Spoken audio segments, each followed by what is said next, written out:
தமிழகம் என்பது வந்தாரை வாழ வைக்கும் தமிழகம். வர்றீங்க, வேலை செய்றீங்க, சம்பாதிக்கிறீங்க, ரைட். பட் ஓட்டுரிமை என்பது நீங்க எங்கு பிறந்து வளர்ந்தீங்களோ அந்த மாநிலத்துல தான் இருக்கணும்.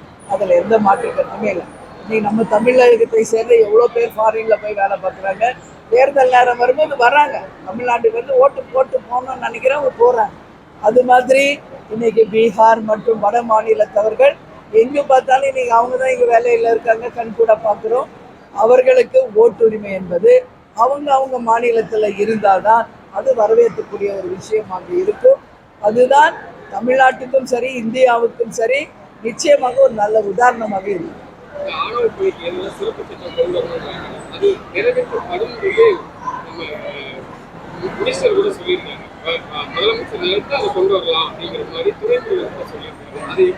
அது கட்டாயம் கொண்டு வர வேண்டும் என்பதுதான் தேமுதிகவினுடைய நிலைப்பாடுகள்.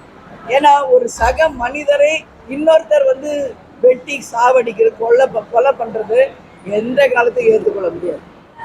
தேசிய முற்போக்கு திராவிட கழகத்தை பொறுத்தவரை ஜாதி மதங்களுக்கு அப்பாற்பட்டவங்க நாங்க.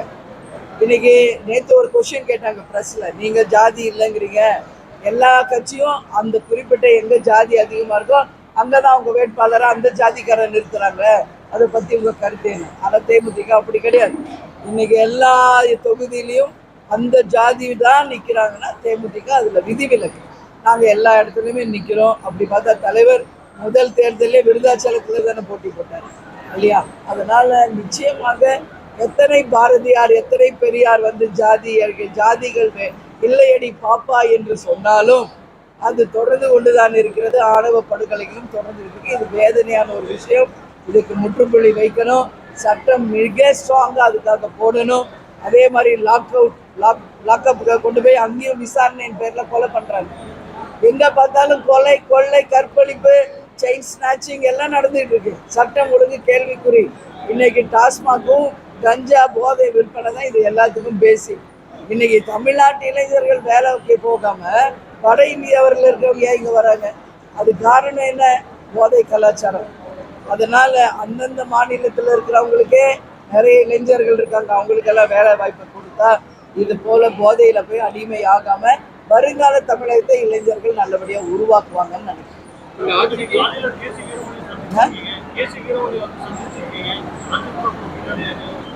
யாரு சந்திச்சோம்?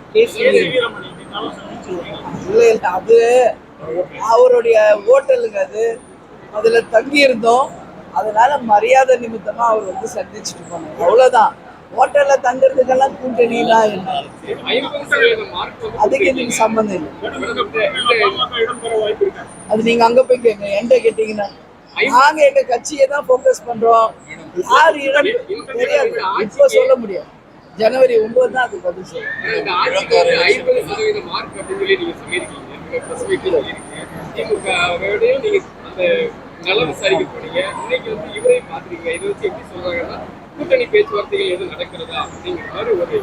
நம்ம பத்திரிகையாளர்களுடைய கண்ணோட்டம் பார்த்தா ஒரே ஒண்ணு கூட்டணி, அதை தவிர வேற யோசிக்கிறது கிடையாது.